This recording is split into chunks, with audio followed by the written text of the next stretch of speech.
You know, the funny thing about small talk is that most people look at it like the opening band at a concert. Something you suffer through to get to the main event. Deep conversations, the real connections. That's what we all want, right? But if you leave your phone for 2 minutes and actually looked around, you'd realize every interaction, every relationship starts with small talk. Even your best friend started with, "So, what classes are you taking?" Or some equally awkward nonsense. Now, here's an unpopular take. Small talk is not about what you say. Well, for the most part. It's actually more about making the other person feel like a human instead of a Sims character waiting for input. That's it. You don't need a cheat code, a script, or even charisma. You need to learn one thing: active observation. Okay, I know it sounds like something a nerd would say, but just hear me out. Active observation is about paying attention to the person in front of you like they're the only thing that exists in that moment. Not their vibe, not their aura, just the actual tangible details.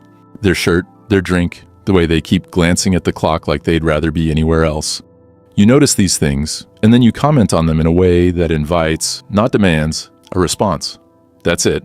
Matter of fact, I can just end this video right here. But stay with me now. Trust me, it'll be worth your while. Anyways, let me explain why this works. First, people love to feel seen, not in the cringe, "You're so deep and mysterious" way, but in the simple, "Hey, I noticed you exist" way.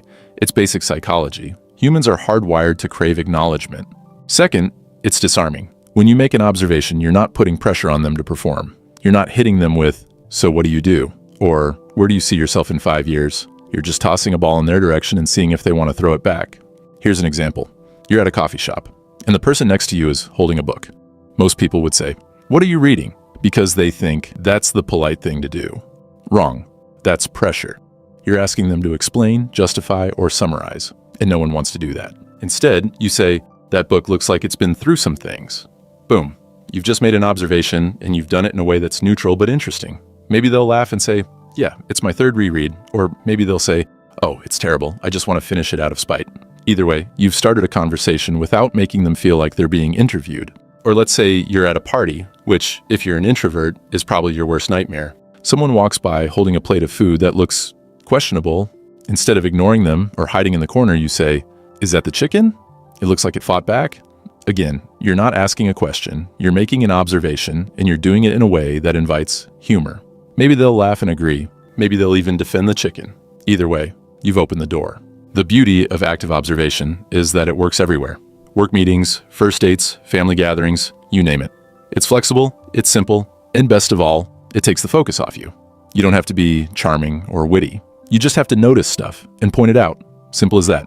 But now that you know active observation is all about noticing the little things, patterns, details, the stuff most people gloss over, what if I told you there's a way to apply that same principle, but for learning?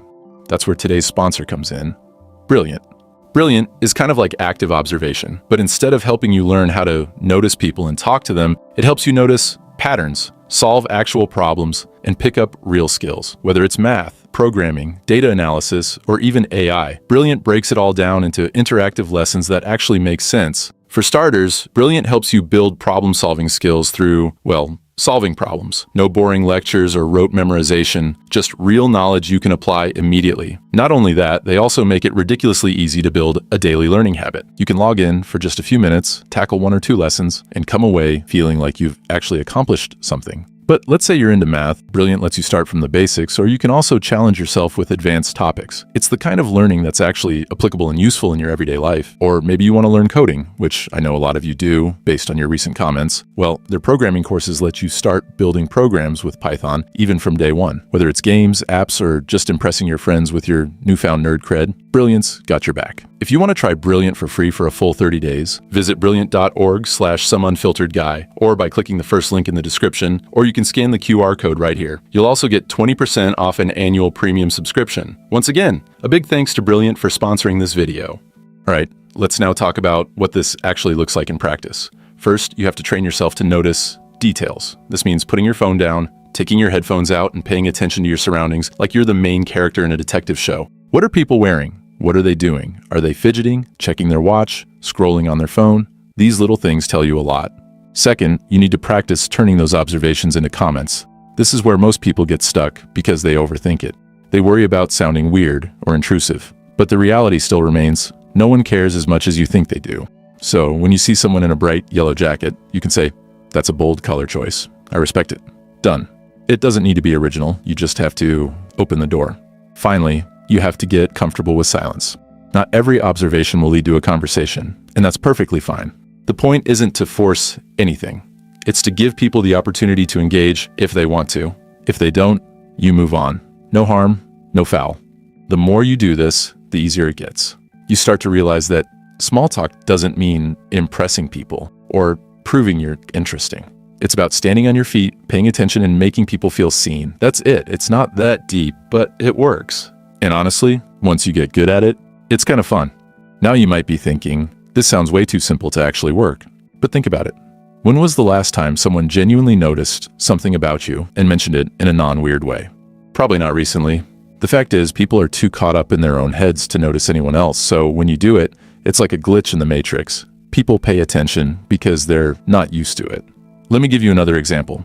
You're at a Halloween party, another introvert's worst nightmare, and someone walks in wearing a tie with tiny rubber ducks on it.